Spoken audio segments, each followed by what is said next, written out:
Chapter 1. Market Square. You boy, aye, you! I never seen you round here before.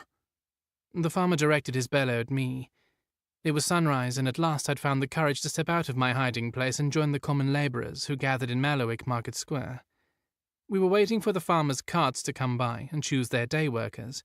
I'd watched this ritual each morning for the past 3 days, peeking out from shadowed corners or while crouching behind barrels.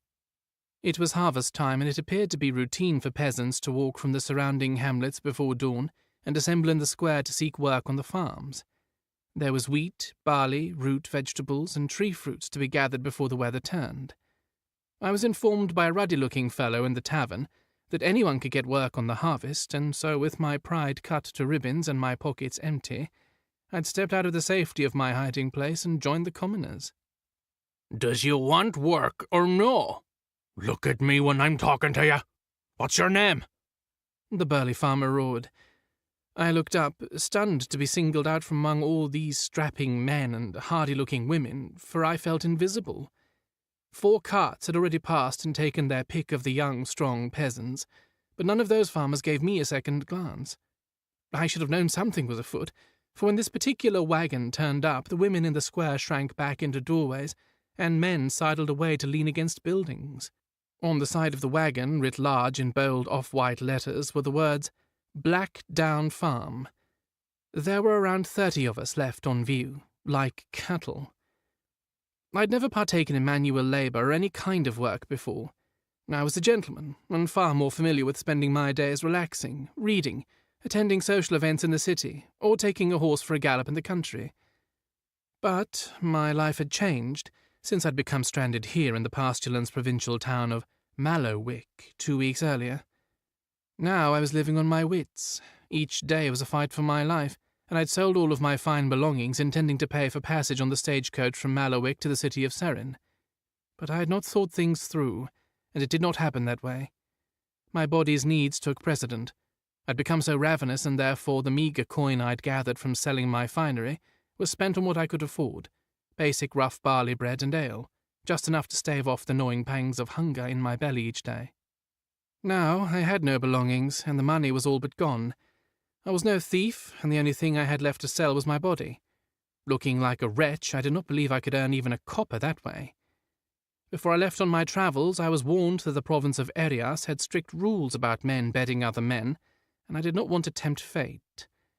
I was at a loss. Hard labour or starvation were the only choices available to me. Gods, if my father could see how far I'd fallen in such a short time, he would be thoroughly ashamed. I was living hand to mouth, and if I dared to seek out my reflection and observe my disreputable state of dress, I was sure I would see I was no longer a gentleman at all. I assured myself that all would be well as soon as I could get to the city of Serein. There I would attend my father's depository and obtain funds from his account, as had been arranged, and then I could find my way to my uncle's residence and attend to a much grimmer business. So, with no other choice, I was here, standing in Mallowick Market Square with a bunch of rough-looking fellows and ruddy-faced women with just the ragged clothes I stood in to my name.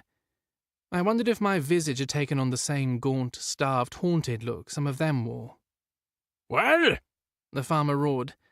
Leave him be, Pa. I think he's a mute. Please, don't. A swarthy young man urged, stepping to the farmer's side. The man appeared to be in his early 20s, with broad angular shoulders, slim hips, and wavy jaw-length hair that longingly reminded me of Monteston tea. When the morning sunlight broke through the clouds and caressed him, the strands of his hair revealed all the shades of autumn. It was beautiful. His eyes were bright emerald green, and his skin bore the wind-burned tan of a man who spent his days working the land.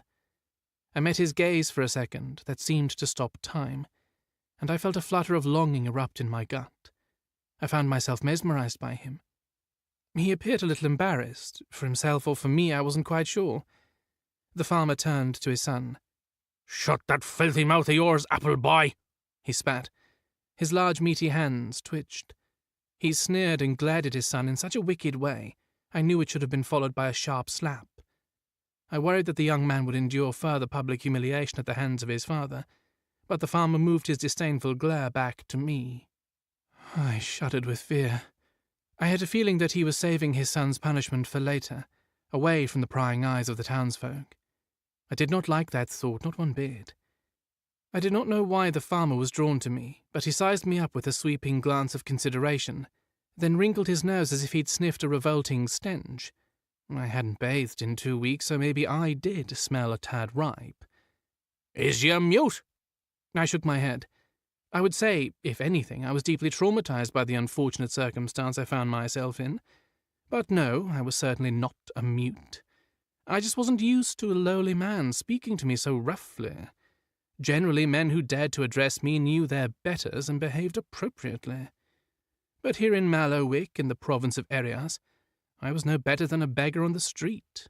There was no one I could call on for favours, no one who, on hearing my family name, would loan me coin for the stagecoach or a horse to ride to the city and send word to my father.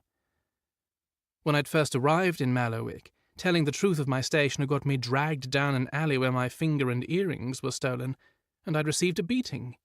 This farmer from Blackdown Farm had no idea who I was, and I would not make the same mistake again. I took a breath and stepped out of line. "Master Erwin Harding, sir. You may call me Wynne." I winced at hearing my own soft, well-spoken voice, with my accent, the clipped tongue of Thorn. I had not used my real name and wished I had not used my true voice either. The fact that I was the son of the Duke of Thorn meant nothing here. Thorn was west of Arias, on the other side of the Siloamontes mountain range, and I doubted any of these illiterate souls in Mallowick knew anything other than the folklore passed around by storytellers. The farmer stepped to stand in front of me. He was a big, bulky bastard of a man and stank of stale sweat and baccy. He had a grizzled, podgy face and thick, dark hair shot with strands of silver, pulled into an untidy tail. The tension grew between us, and I worried I'd spoken out of turn. I looked down and watched my bare, filthy feet, as if they held endless fascination. I'd seen men like him before. He had hands like shovels, and I'm sure they'd done damage in their time. My father would have used a man like him well, probably as muscle to intimidate the city folk while the royal chancellor did the rounds collecting taxes. Afraid and sweating with anxiety, I glanced up and away, unable to look at the farmer directly and meet his fierce, piggy eyes. Instead, I looked left and caught the eye of his son. I felt another flutter of attraction. I was grateful for it because it dampened my fear a little. The glance the farmer's son sent me back was sheepish, apologetic. He shrugged and put a finger to his lips, signalling for me to hush. I'm sure now he knew what was coming. "Master, is it?" The farmer gave a raspy, malevolent chuckle. Well, aren't ye an uppity little scroat? Such a pretty voice and all. Have your balls dropped yet, lad? The townsmen standing around me shuffled on their feet and snickered uncomfortably. I could tell from the tentative laughter that they were afraid of this man, too. My chest tightened with fury, and I felt the flare of heat rush to colour my cheeks. If in Thorn, I would have put this fellow in his place, but as directed by the farmer's handsome son,